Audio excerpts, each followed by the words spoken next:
Nashik TCS धर्मांतर प्रकरणातील आरोपी निदा खानला अटक। छत्रपती संभाजीनगरमधून नाशिक पोलिसांनी घेतलं ताब्यात। निदा खानवर नाशिकच्या मुंबई नाका पोलीस ठाण्यात गुन्हा अटकपूर्व जामिनासाठी निदा खानचे प्रयत्न सुरू होते। उपमुख्यमंत्री एकनाथ शिंदेंच्या हेलिकॉप्टरला वादळी वाऱ्याचा फटका। जुहू एअरपोर्टवर हेलिकॉप्टरचं इमर्जन्सी लँडिंग। शिंदे मुरबाडला लग्नासाठी जात असताना घडला प्रकार। कल्याण डोंबिवलीसह ठाण्याच्या वातावरणात अचानक बदल। सर्वत्र सोसायट्याचा वारा आणि धुळीचं साम्राज्य। प्रवाशांसह नागरिकांची तारांबळ। राज्यातील अनेक जिल्ह्यांना आज अवकाळी पावसाचा तडाखा। नाशिक, नंदुरबार, अकोला, अमरावती, वाशिमसह बीडमध्ये पावसाच्या सरी। उकाड्यापासून नागरिकांना दिलासा। मुंबईच्या पायधुनीमधील चौघांच्या मृत्यूचा 11 दिवसांनंतर छडा। उंदीर मारण्याच्या औषधामुळे मृत्यू झाल्याचं उघड। मृतांच्या शरीरात झिंक ऑक्साईडचे अंश आढळले।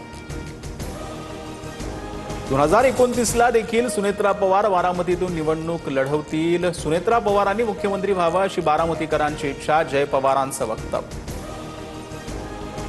राज्यसभेवर मला पाठवा असा आग्रह नाही। पक्ष जो निर्णय घेईल तो मान्य असेल। सुनेत्रा पवारांच्या राज्यसभेच्या रिक्त जागेवरून छगन भुजबळांची प्रतिक्रिया। नाशिकमधील रिंग रोडवरून नवा वाद। महिलांवर दडपशाही सुरू असल्याचा संजय राऊतांचा आरोप। शेतकरी महिलांच्या तक्रारीनंतर राऊतांचा जिल्हाधिकारी कार्यालयात ठिय्या। अधिकाऱ्यांना विचारला जाब।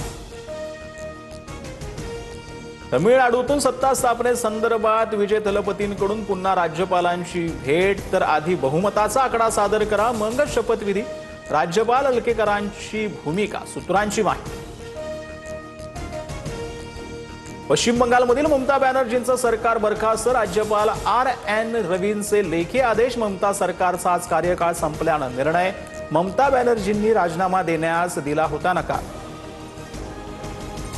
मुंबईत मासळी बाजारामध्ये मासे कापून विकण्यावर बंदी घातल्याची माहिती। पालिकेच्या नव्या नियमांमुळे कोळी महिला आक्रमक। तर असा कोणताही निर्णय घेतलेला नाही। महापौर रितू तावडेंची माहिती। मुंबई वॉटर मेट्रो प्रकल्पासाठी मुख्यमंत्री आणि मंत्री नितेश राणेंच्या उपस्थितीत करार। महाराष्ट्र सागरी मंडळ आणि नॉर्वे स्थित कंपनीशी करार। वॉटर मेट्रोमुळे जलवाहतुकीचा नवा अध्याय सुरू होईल, फडणवीसांचं प्रतिपादन। राज्यातील 10वी बोर्डाचा उद्या निकाल लागणार। बोर्डाच्या वेबसाईटवर दुपारी 1 वाजता ऑनलाईन निकाल पाहता येणार। मार्गावरील मुख्य जलवाहिनीला गळती। युद्ध पातळीवर जलवाहिनीच्या दुरुस्तीचं काम सुरू। मुंबईतील काही भागात उद्या पाणी पुरवठा पूर्णपणे बंद राहणार। नागरिकांना पाणी जपून वापरण्याचं आवाहन।